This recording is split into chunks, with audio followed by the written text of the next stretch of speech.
Well, hi, welcome to Nightlife. Just happened to have a microphone in my pocket. I'm Molly Meldrum, I'm your host for tonight. This is my lady Liz, and the reason we're here in the top of Bourke Street in Melbourne is that we're about to witness an opening of probably one of the most important places to open in this country dealing with dance, live venue and live performance for a long, long time. Now let's give you the history of this place. Way back in the 40s and the 50s, in fact, there was a cinema and had the honour of premiering Elvis Presley's Jailhouse Rock, Get Down, and then in the 70s it was taken over by Harry and Miller as a live theatre and in fact staged the wonderful play here. It then closed down and the developers were going to move in and knock the place down. It became a revival centre. It lasted for around about 4 or 5 years and finally it closed its doors, was about to be knocked down again, and then 5 brilliant young guys that are mates of mine decided to spend around about 10 million bucks on this and turned it into one of the most important, as I say, one of the most important, not only dance disco places in the world, but also it's going to be one of the most magnificent places to see live performances. Now, talking about the 10 million bucks, let's cross over to Ollie, and he'll tell you where all the bucks have been spent on this place over the last 8 months, and that's a lot of Lulu, believe me. Let's go and disco, eh? Hey, go over to you, Ollie. Thanks, Molly. Well, as you know, every disco in town would like to get crowds like the Metro's getting. But these days, the punters no longer want just a couple of off-the-shelf lights. You really have to deliver the goods, and the Metro's doing it. But in order to build a place like this, you really have to peel off the big ones. And I'm talking about millions.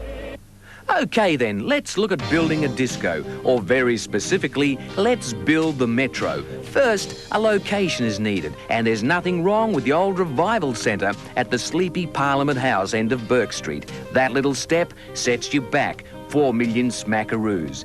To proceed with that super disco, you conduct lots of zappy working bees to clear the joint. Cost, booze and hamburger meat, and still you don't dare imagine the old dump could become a disco.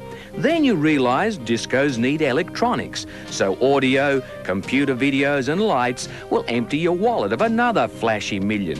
Of course, we can't forget that #1 disco prerequisite, enough wiring and cabling to reach from Melbourne to Sydney. Just to visually enhance the old dump, you collect 50 tonnes of steel. Very important. You can't have the old place bending and bowing. At that stage, you build a power station which can punch out 50,000 watts. That's enough to energise the thousands of lights and machinery, and what's left over should be enough to keep the whole of Bourke Street in the glitter to which it's accustomed. To spruce up the walls, you take what's left over from painting your house and get enough to paint 219 other homes, give or take a home. Then, so that the old tootsies can tread softly, you lay rolls and rolls and more rolls of carpet, enough for 200 average homes. And following true disco procedure, the timber and exotic wood should be adequate for at least another 200 joints, and that's homes. For the glam bit, you stick a couple of 10 grand paintings on the walls and please don't touch. And so, it's to the opening night. It's all been easy. To keep the drinkers and munchers happy, you'll need 2 semi-trailers of champagne and beer for the 8 odd bars, and each one is different.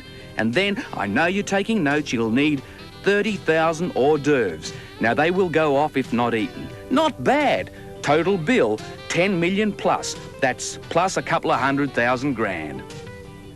I'm Marcia Hines, and on behalf of myself and my manager, Peter Ricks, I'd like to congratulate Melbourne and, of course, Sam and George for having such an amazing venue as the Metro. Congratulations, and thank you very much for giving us yet another venue to work in.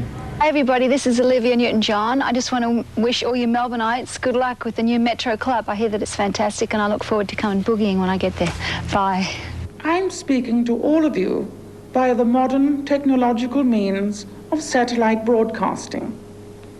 Music has played a very important part in our family life. Prince Philip enjoys the organ for his part. For his part, Prince Charles plays the cello, whereas the Princess of Wales enjoys both kinds of music, rock and roll. And it is with much pleasure that I declare open this Metro nightclub. May God bless you all. Okay, well,